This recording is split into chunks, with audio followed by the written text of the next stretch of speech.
I don't know what to make of this, so I will just simply state the facts. A, it's raining outside, in case you couldn't tell from my attire. B, I just got back from the gym after not having been at the gym for about a week. A week full of eating lots and lots of ice cream. It felt really good. I think what happened was like a week ago I cracked because I was going like 4, 5, 6 hours a day eating just like boiled chicken and water. Anyway, I had a really good time. And I got a little bit to show for it. Elsewhere as well. But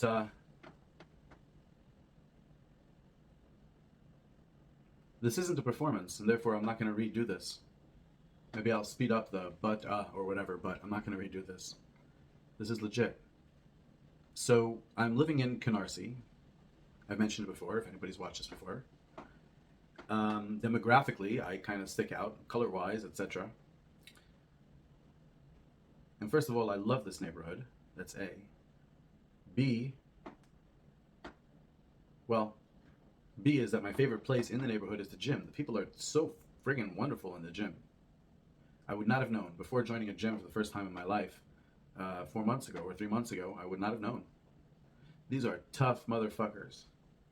These are guys, some of whom anyway, obviously have spent some time away, if you get my drift, and have built up quite a lengthy career of muscle building. And people are just so magnificent. Favorite place. Now here are the facts. Boy, I discovered a while ago that taking things seriously is probably a mistake. Lately, as you know, I've been rethinking things, but I've come back to thinking that taking things seriously is a mistake. The God of the Old Testament sure sounds serious, don't he?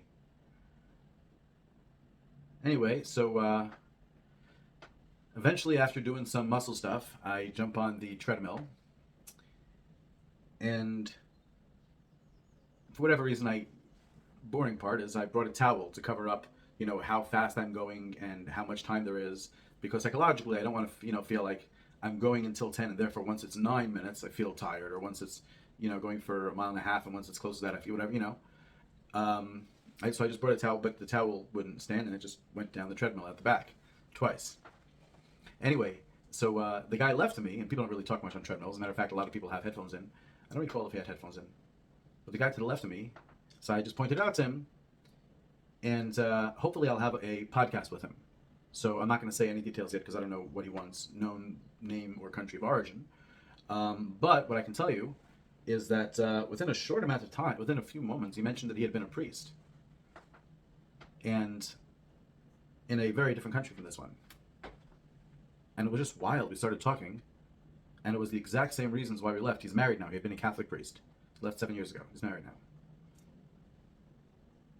It's the fact that what works organizationally, there are trillions of dollars spent each year studying and teaching how to manage people and stuff.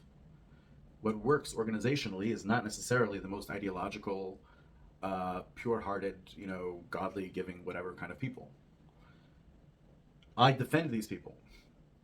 There are people, I left because of that and went into Golos, went into exile. But the truth is that these people, in the organization who are too stupid or parrot-like or egoistical or whatever or just empty or whatever it is, if they were working in some other field, they would be the same way except doing evil. Over here, they are at least aiding people to do good in various religious and non-profits and stuff like that. But if you go into it really, really, really legit serious, then at some point it just, this is not right. It was just an astonishing conversation. Truly astonishing. Like close friends immediately. Even though very different accents, a little bit difficult for us to understand each other, etc. It comes from a country where they don't speak English. Anyway, then he got off the treadmill, and the guy to my right had big headphones on, right? And while I have, no trouble interrupting someone with their headphones, and usually they're very appreciative of it. This might surprise you, by the way, but this is an absolute truth, that during COVID, I came in early August 2020 to New York City, which had some of the strictest COVID policies, especially on the trains. And I was usually the only person, I took a train almost every single day, and I was usually the only person who was not wearing a mask. And I would go through the trains, as I always do, looking for, prefer to not take my phone with me as that kind of crutch, and looking for something or someone interesting. And in the metro in New York, anyway, I can say, I did get a ticket in Portugal and someone got offended on the way to Riverdale. But in the metro in New York, which was literally every single day, hours, every day, back and forth, different boroughs, the only one time that I had any negative issue was January 6th, where some people were a little crazy in the head. And they thought that because I wasn't wearing a mask, he said, "You're storming the Capitol," because I wasn't wearing a mask. I don't know, man. Sometimes people flip. he got violent until I took out my phone. He came over to Anyway, weird. Otherwise, but I can tell you, hundreds of people I walked over to with their masks, their double masks, and they were so pleased to have that connection with me. And that's generally been the case with headphones as well. Not as often. In other words, I would say 70% very pleased, 15% they're okay with it, 15% they'll just ignore me or whatever, But with COVID, literally 99% of the people were just so happy, and I'm not wearing a mask, so happy to have someone to talk to see a face, have a human connection. It's just true. I'm telling you a fact. Never wore a mask on a train in New York. In any case, so this fellow and I just hit it off in a way that was unbelievable. So anyway, when he left, I turned to the guy to my right, who had seen us, stop the treadmills and talk for like 15 minutes, which doesn't really happen in a gym usually, especially in a gym. Again, it's the friendliest place in Canarsie, and Canarsie is fine. It has its issues, but it's fine. But yeah, people don't really talk to strangers quite as much, although they do a little more there, but not like this. So I turned to the guy next to me who had, again, the headphones over his ears, and to interrupt and say, "Do you know what just happened here? This guy was a priest, and I was a rabbi, and we left for the same." And there's just like so many. We really connected, bonded. He's from, I guess I can say, Haiti. If he doesn't want, then he won't do the video. But there's no secrets. I'm just overly cautious.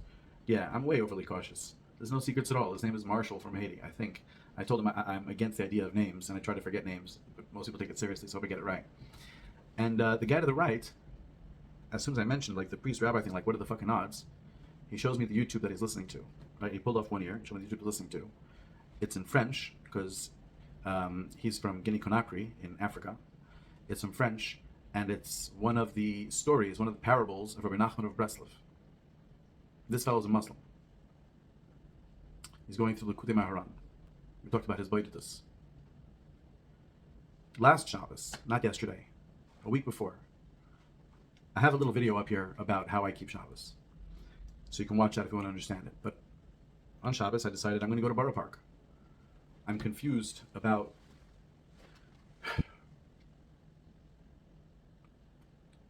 whether I have too much gaiva or too much the opposite of gaiva, low self-esteem.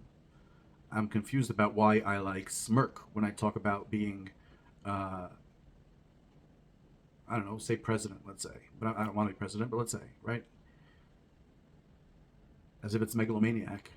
But it's really not. If you compare, to the presidents that we've had, really, I really can help. So I'm confused about a couple things. Anyway, so I wanted to meet a proper Hasidic Rebbe who is admired properly for good reasons.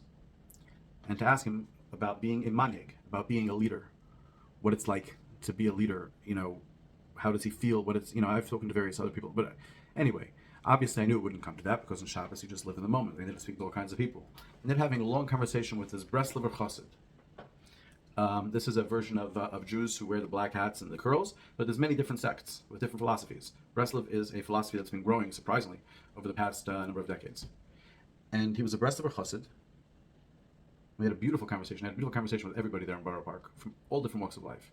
From someone who's there because, whatever, this is where we are, He had his side curls rolled up really tiny so he could hide them behind over here, to people who are looking down, not looking at other people, all kinds of stuff. This was before I ended up, you'll see a video earlier called Don't Kill Me, right? And then I explained it in the subsequent video saying, oh my God, you must watch that live video.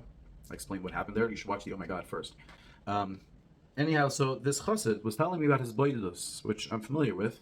It's where you speak to God in your own language. You set a certain time every day or a certain period of time every day, and you speak to God. If you don't know who God is, you speak to God. Who are you? Whatever, and because it's every day and you're forced to do it, whatever. Not that I can do it every day, but that's something he thinks is very important. It's useful, and it was useful for me that day on Shabbos as well. It really was. And here I have this fellow, also African. I mean, not African. Well, I guess he is technically African American, literally. He's from Africa and he lives in America, and he's telling me about his blindness.